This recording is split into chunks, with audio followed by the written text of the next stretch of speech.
Hello and thank you for clicking on my channel. This is the Real Movie Podcast, and today I want to share my review about The Black Phone.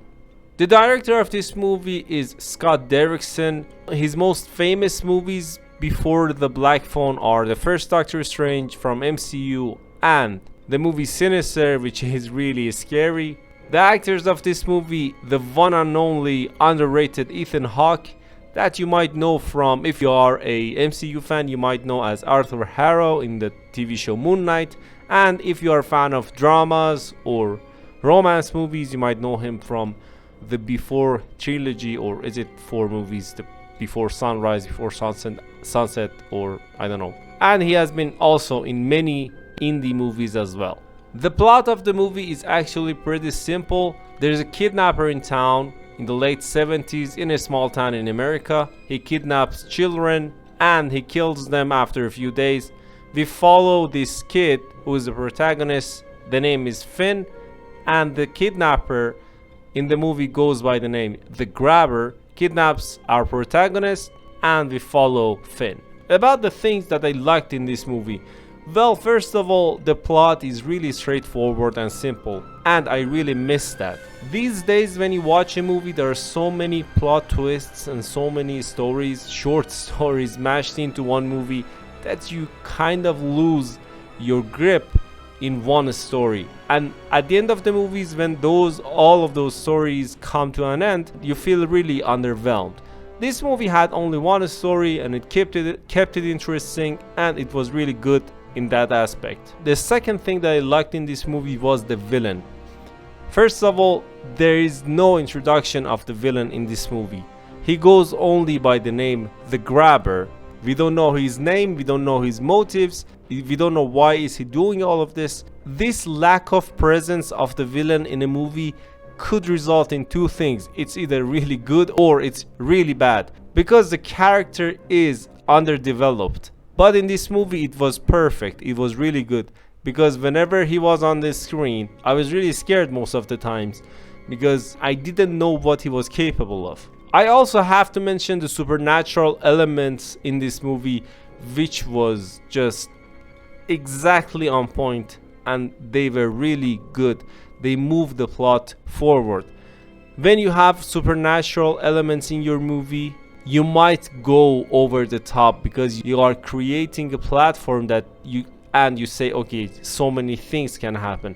But the supernatural elements in this movie, they were really on point and good. They moved the plot forward. They were enough. They weren't over the top and they weren't little. They were just enough. If it was more, it would have been bad and really too much on the nose, to be honest. And if it was less, I could have felt like, okay, it wasn't even necessary to add this element to the movie. But this supernatural element made the movie interesting. And the movie really paid attention to some small details that were really interesting. For example, the events of the movie happened in the 70s, and it really showed what did it look like in the 70s. And there are some other details. I don't want to spoil the movie, but the mask that the grabber wear, it shows the emotions. It has like 2 parts. He changes the parts and stuff, and it's really good. There are some small details in the movie that are really good. And at the end of the things that I like, I have to say that Ethan Hawke and the actors of the movie, the whole team, they really did a good job.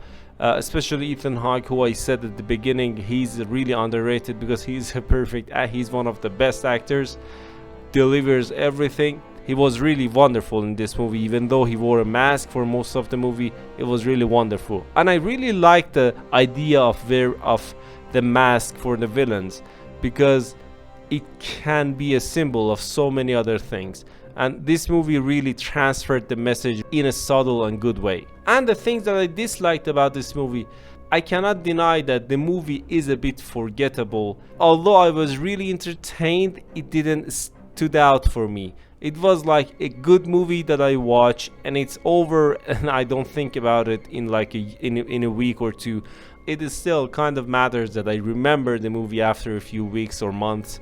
And for example, if I want to suggest someone a movie, I tell them, okay, watch Black Phone. If it is like in another week, I will tell everyone, okay, watch Black Phone, but After that, I won't. And there is one other small problem that I had with this movie is the side characters. Although they were really good, they were also necessary. I'm not saying that they weren't necessary, but there were some stories happening between for them, and there were some plots for them that they could have been much better. I could see the potential that it could be much better, but the movie kind of backed out of it. I don't know why. For example, I don't want to again spoil the movie, but Finn, the main character, has a sister. She has a good thing going on, but she's never addressed good enough. And there's another character whose name is Max. Max is also really interesting, but he doesn't have much of a screen time. Anyways, the side characters were a bit, I could say, wasted. But I cannot say I did not enjoy the movie. So if you haven't watched Black Phone, just watch it because it is a really fun time. If you have any other movies that you watched and you think it's good, don't hesitate to comment down below, or anything else you want to say. Don't forget to like and subscribe. I don't know if I said that or not. And yeah, that's it. Bye.